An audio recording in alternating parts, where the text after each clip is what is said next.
Hello, and welcome back to Kim Reads to continue with Wicked, Chapter 18 of The Murder in Its Afterlife. All stretched from Kyamako a good several hundred miles to the west and north, and even farther to the east and south. On the night of the Wicked Witch of the West died, anyone with the eyes so well that could have looked out from the parapet. Westward, the moon was rising over the thousand-year grasslands. Though the peaceful Yanamata refused to join them, the Arjiki clans and the Skrull were meeting to consider a pact of alliance, given the wizard's army massing it up in the Cumbricious Pass. The Arjiki chieftain and the Princess Nestoria agreed to send a delegation to the Witch of the West and ask for guidance and support. And they toasted her and wished her well. Not an hour after her death, the messenger crows Elphaba dispatched for help were swooped upon by nocturnal rocks and devoured.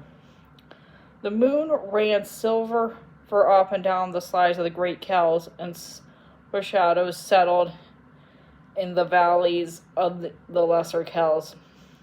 The scorpions of the sour sands came to the sting. The stark of the thirst desert made it into their nests.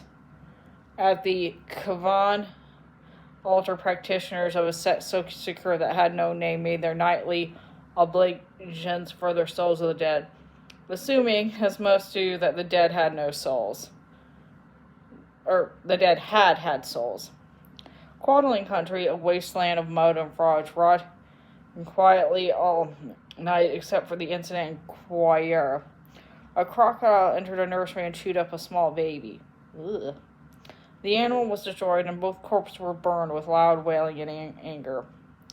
In Gillikin, the banks turned over the money to keep fresh and vibrant. The factories turned over their wares. And merchants turned over their wives. The students and shiz over intellectual propositions.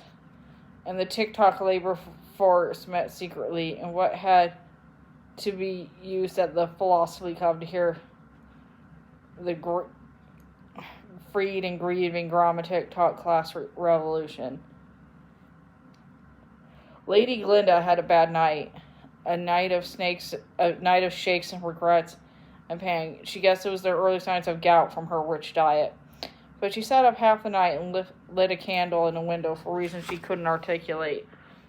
The moon passed over in its path from the Vincus, and she felt accusatory spotlight and moved from the tall windows. Across the low ridge of hills known as the Madeleines into the corn basket looked into the windows of Colin Grounds. The moon continued its journey.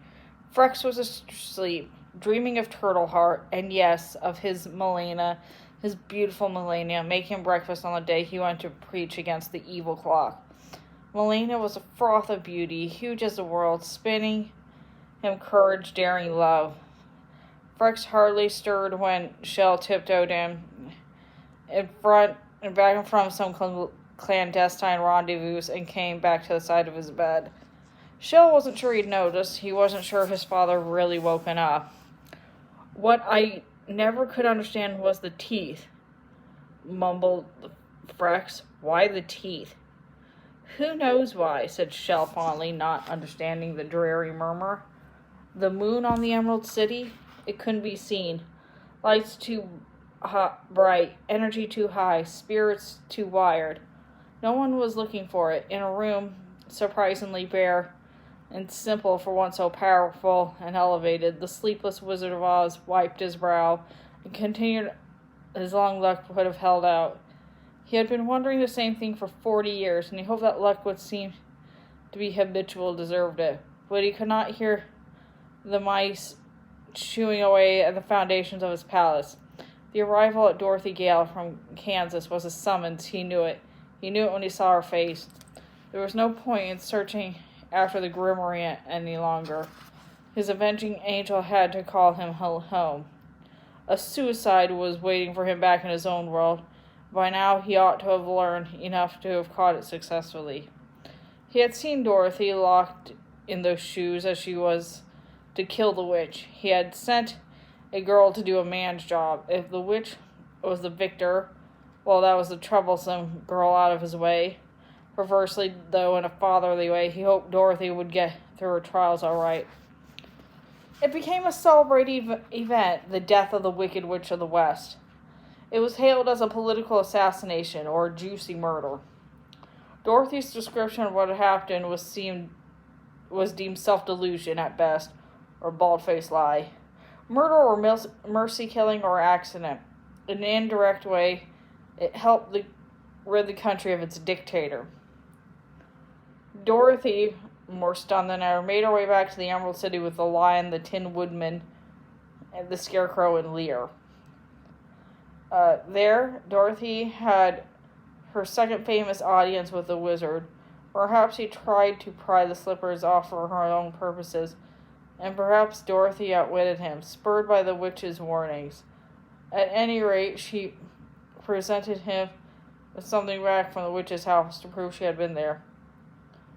The broom had been burnt beyond recognition, and the grimoire had seemed too cumbersome to carry, so she brought the big green blast bottle that said Miracle Elix on the paper glued to the front. It was merely be apocryphal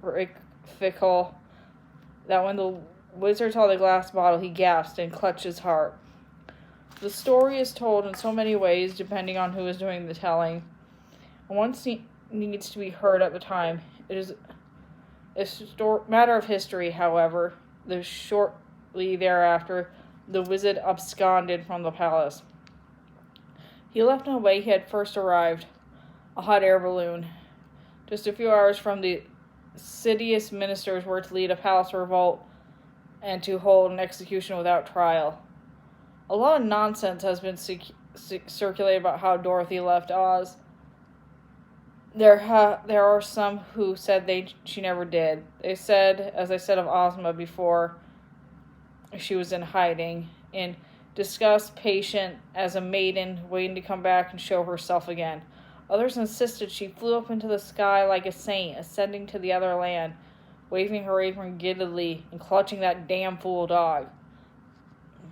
Lear disappeared too, into the sea of humanity in the Emerald City to hunt for his half-sister Nor. He was not heard of again for quite some time. Whatever may have happened to the original shoes, everyone remembered them as beautiful, even stunning. Well-fashioned name brands, imitations were always available and never went out of style for a very long time. The shoes or their replicas, with their suggestion of residual magic, cropped up at so many public ceremonies that, like the relics of saints, they needed to multiply to fill the need. And of the witch? In the life of a witch, there is no after. In the ever after of a witch, there's no happily ever after. The story of a witch, there is no afterward. Of that part that is beyond the life story, beyond the story of life, there is, alas, or perhaps thank mercy, no telling. She was dead and gone, and all that was left of her was the carapace of her reputation for malice. And there the wicked old witch stayed for a good long time. And did she ever come out? Not yet. Okay, that is the end of Wicked. Thanks for listening. So I like the book, but I think the stage show is 20 times better. But yeah, thanks for listening. Bye.